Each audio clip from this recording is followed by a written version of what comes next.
Hello, everybody. Omni here. And I know I'm a little late to the game on this, especially since E3 was early last month. Um, but things have been a little busy here on my end, and I'm finally have a moment to sit down and trudge through some of the E3 trailers that that I didn't really get to shuffle through and sit down and really take them in. So I'm finally getting around to doing that. And the first one I'm going to start with here is the trailer for Kingdom Hearts 3, the new trailer for it. I did hear a couple things, just kind of reading about it here and there between things I've been doing. I do know that they released three different trailers at E3 this year for it, and that the second one was just an extended cut of the first trailer that they showed. So I'm just going to skip that one altogether because why watch essentially the same trailer twice with just a little more little more scenes or whatever sprinkled in. A little backstory here: Kingdom Hearts is actually my personal favorite video game series that I've played. I like the cheesy light and darkness, uh, power of the heart kind of cheese ball stuff there that they have thrown in there, and plus all the nostalgic Disney characters and all that stuff. And since my adolescence, I was a pretty huge Final Fantasy fan. At least I got my first real hardcore dive into the series when Final Fantasy VII came out originally, and that's another series that I kind of keep up with. So that little blend it came out at the right time for me. Um, but we'll just go ahead and check this out and see how this goes.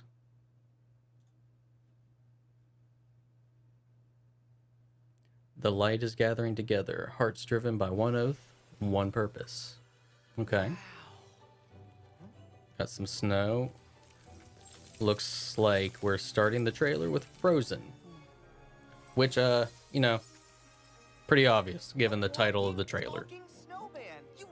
Now, I have not seen this Disney movie yet, which, from what you hear, must be quite the sin these days, because this movie apparently was huge. But aside from hearing the song, because it was unavoidable when this movie came out, I have not seen anything in this movie. Nice ice skate keyblade transformation. I'm curious to see what all the different variations of the keyblade's going to be, because it's supposed to be different for each world. Ratatouille? Wreck-It Ralph. Now, I have seen that one, and I did really enjoy that. I guess he's going to be like a summon or something. Rapunzel. Have not seen Tangled either. Ooh. Looks like they brought the Kingdom Hearts 2 style of gummy ship levels back, which was so much better than the Star Fox ripoff version of the in the first game.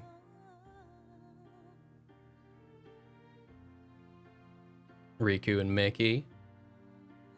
Hayner, Pence, and Olette back in Twilight Town.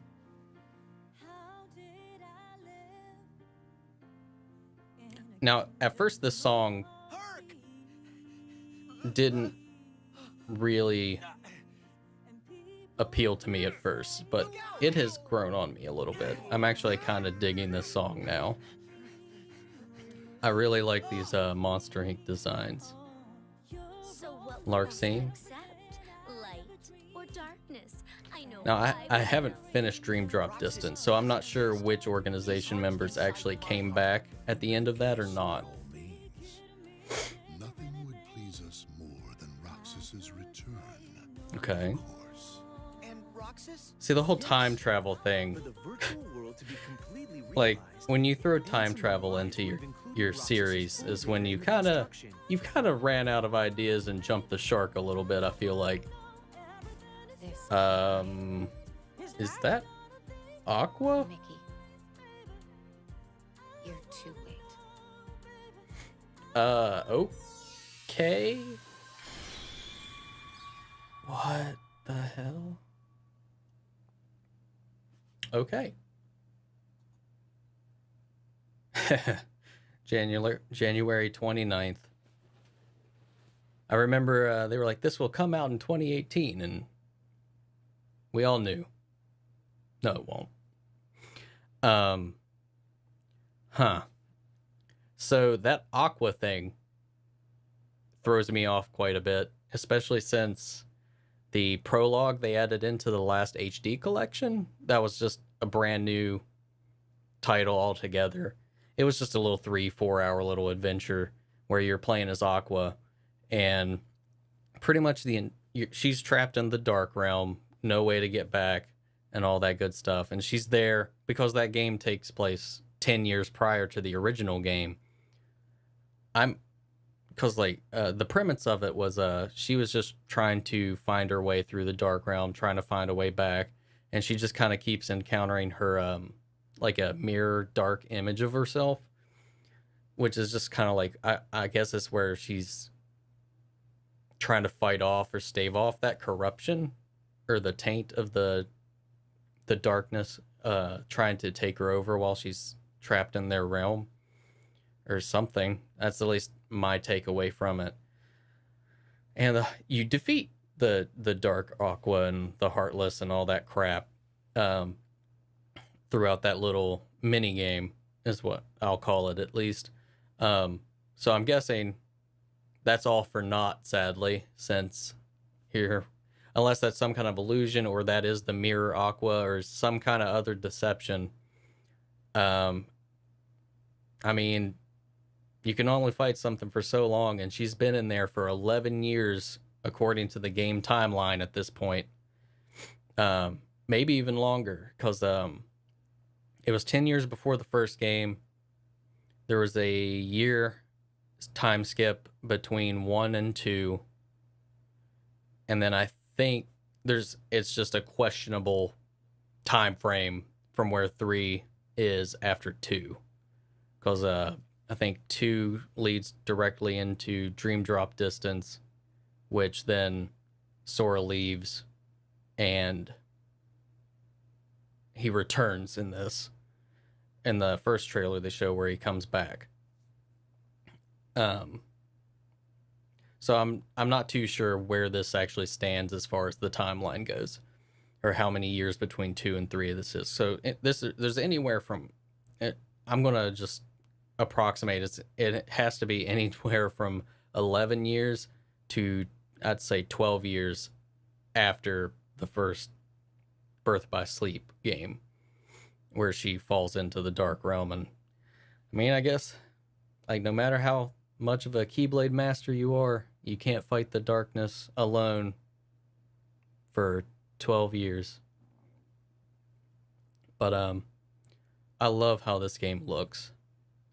The next gen quality of the models and all of it, because the gameplay itself is essentially the quality of the pre-rendered CGI cutscenes that bookended the original games, because it always opened with a really high quality pre-rendered opening sequence and then ending sequence for 1 and 2. And this is just like those through the entire game, and I love it. And I can't wait to see what they add in here, and what some of the other worlds that they've talked about or teased that they haven't actually showed off yet. But they did say that they'll be releasing and sprinkling things out throughout the year coming up to the release. And I can't wait. I love the series. I know it's cheesy. But it just has a level of charm to it that I can't avoid, or it just melts my heart. Heart. My heart is in your heart. My heart, Roxas's heart, is in my heart. Heart. Light. Heart. Anyway, this will be the first one. We'll check out the second trailer here in just a little bit. I'll try to post that a little bit later. And then I'll go into a few other trailers for some games that aren't Kingdom Hearts related that I do have an interest in. So I will catch you all later, and I'll catch you all later. Later.